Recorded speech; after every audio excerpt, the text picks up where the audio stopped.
शांताकारं भुजंगशयनं पद्मनाभं सुरेशं विश्वाधारं गगनसदृशं मेघवर्णं शुभांगं लक्ष्मीकान्तं कमलनयनं योगिभिर्ध्यानगम्यं वंदे विष्णु भवभयहरं सर्वलोकैकनाथं। मंगलम भगवान विष्णु मंगलम गरुड़ध्वज मंगलम पुंडरीकाक्ष मंगलाय तनोहरि। ओम नमो भगवते वासुदेवाय।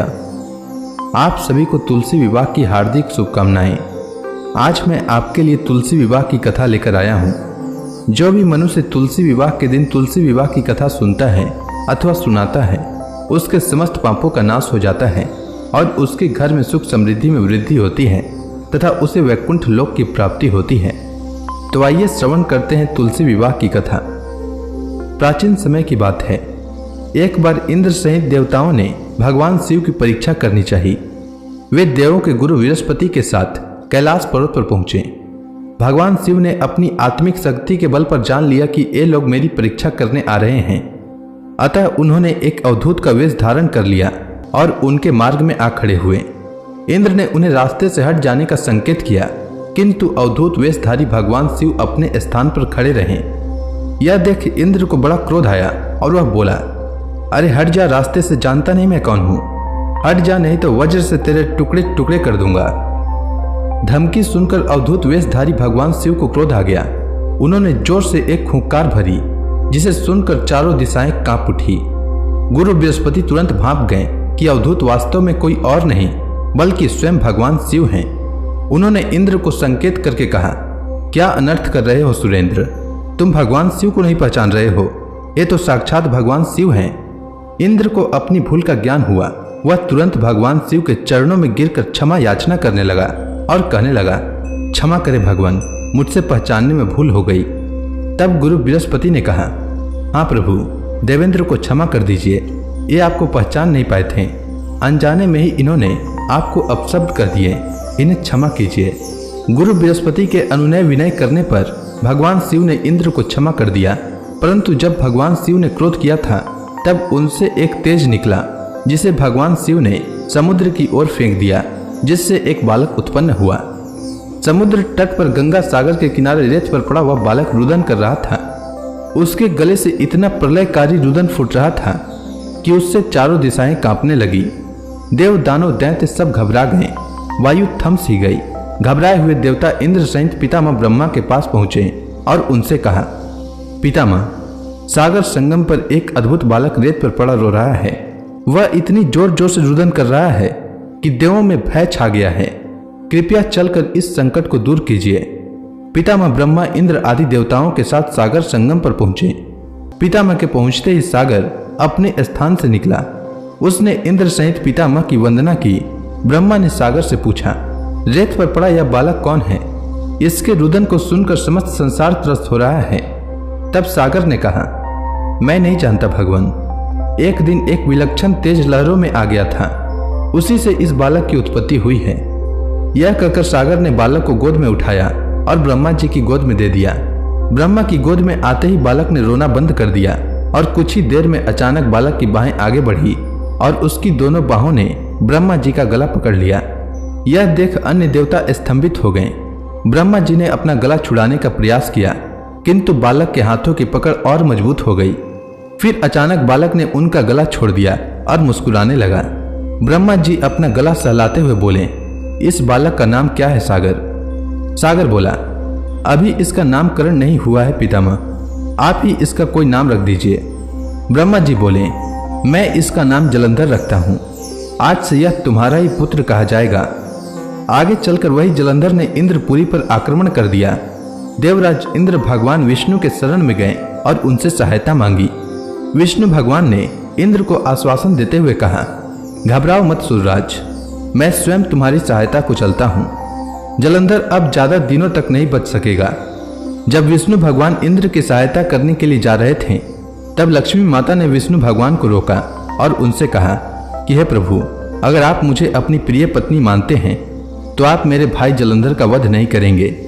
तब विष्णु भगवान ने माता लक्ष्मी से कहा कि मैं जलंधर का वध नहीं करूंगा, पर मैं इंद्र की सहायता करने अवश्य जाऊंगा। फिर विष्णु भगवान अमरावती जा पहुंचे। विष्णु के वहां पहुंचते ही देवताओं में नवीन स्फूर्ति का संचार होने लगा। वे शत्रु सेना पर प्रहार करने लगे। जलंधर भी बड़े प्रबल वेग से विष्णु भगवान के सन्मुख आ डटा। विष्णु जिस भी अस्त्र शस्त्र का उस पर प्रयोग करते जलंधर उसे तुरंत निष्फल कर देता। आखिर में विष्णु भगवान ने अपनी हार मान ली और बोला, तुम वाकई वीर हो जलंधर, मेरे इतने अस्त्रों को भी तुमने निष्फल कर दिया, अब यह युद्ध बंद कर दो। तब जलंधर बोला, यह युद्ध अब एक ही शर्त पर बंद हो सकता है देव, यदि आप मेरी बहन लक्ष्मी सहित मेरे द्वीपों पर मेरा आतिथ्य स्वीकार करेंगे। तब विष्णु भगवान ने जलंधर की शर्त स्वीकार कर ली। जलंधर के आदेश पर युद्ध बंद हो गया। भगवान विष्णु लक्ष्मी सहित सागर द्वीपों पर पहुंचे। जलंधर अमरावती की सारी संपदा को अपनी राजधानी ले आया और बड़े प्रेम से विष्णु भगवान की आतिथ्य सेवा करने लगा। एक दिन देवर्षि नारद जलंधर की सभा में पधारे। जलंधर ने उनका स्वागत सत्कार किया। नारद जी बोले, दैत्यराज, इस समय समस्त ऐश्वर्य तुम्हें उपलब्ध है, किंतु एक चीज की कमी है। जलंधर बोला, कमी? किस चीज की कमी है देवर्षि? सब कुछ तो मेरे पास ही मौजूद है। नारद जी बोले, एक ऐसी सुंदरी की कमी है जो सुंदर होते हुए भी सर्वगुण संपन्न हो। हालांकि तुम्हारी पत्नी वृंदा स्वयं भी बहुत सुंदर है, किंतु शिव की पत्नी पार्वती की बात ही कुछ और है। जलंधर बोला, यदि ऐसा है तो देवर्षि मैं पार्वती को जरूर अपनी पत्नी बनाऊंगा।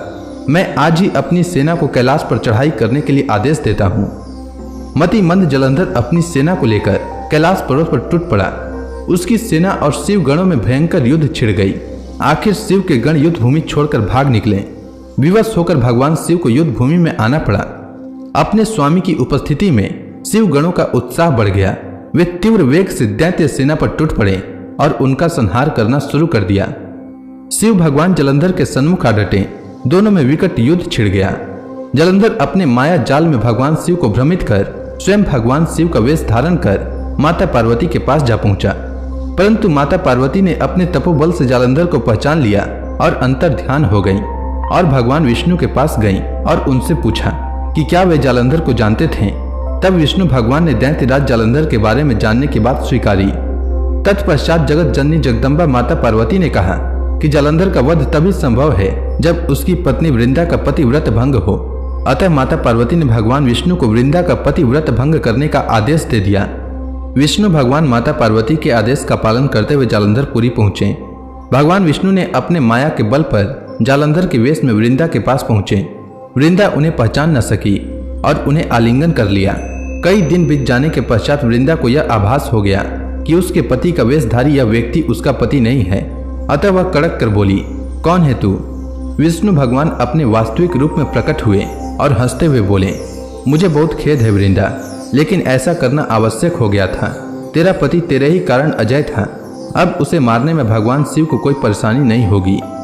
तब वृंदा रोते हुए बोली, आपने मेरे साथ ऐसा विश्वासघात क्यों किया प्रभु? मेरे पति ने तो आपके आतिथ्य सत्कार में भी कोई कमी नहीं छोड़ी थी। उसने क्रोध होकर भगवान विष्णु को हृदयहीन शिला हो जाने का श्राप दे दिया। अपने भक्त के श्राप को विष्णु भगवान ने स्वीकार किया और शालिग्राम पत्थर बन गए। सृष्टि के पालनकर्ता के पत्थर बन जाने से ब्रह्मांड में असंतुलन की स्थिति हो गई। यह देखकर सभी देवी देवताओं ने वृंदा से प्रार्थना की कि वह भगवान विष्णु को श्राप से मुक्त कर दे। वृंदा ने भगवान विष्णु को श्राप से मुक्त कर दिया और स्वयं आत्मदाह कर लिया। जब वृंदा ने आत्मदाह किया तब वृंदा के शरीर से एक तेज निकला जो माता पार्वती में प्रविष्ट हो गया। तत्पश्चात जहां वृंदा भस्म हुई थी वहां तुलसी का पौधा उगा। भगवान विष्णु ने वृंदा से कहा, हे वृंदा, तुम अपने सतीत्व के कारण मुझे लक्ष्मी से भी अधिक प्रिय हो गई हो। अब तुम तुलसी के रूप में सदा मेरे साथ रहोगी। तुम्हारे बिना मैं कोई भी भोग ग्रहण नहीं करूंगा। जो भी मनुष्य मेरे शालिग्राम रूप के साथ तुलसी का विवाह करेगा उसे इस लोक और परलोक में विपुल यश की प्राप्ति होगी। वृंदा के अग्नि में भस्म होते ही जालंधर का तेज घट गया।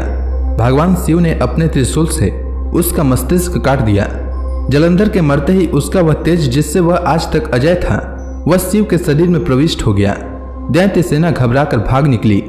देवताओं ने भगवान शिव की जय जयकार की। इंद्र ने पुनः अपना सिंहासन प्राप्त कर लिया और कुछ काल बाद सर्वत्र अमन चैन व्याप्त हो गया। तो इसी के साथ तुलसी विवाह की कथा समाप्त होती है। तो प्रेम से बोलिए भगवान विष्णु की जय, तुलसी माता की जय, लक्ष्मी माता की जय, भगवान शिव की जय, माता पार्वती की जय, समस्त देवी देवताओं की जय।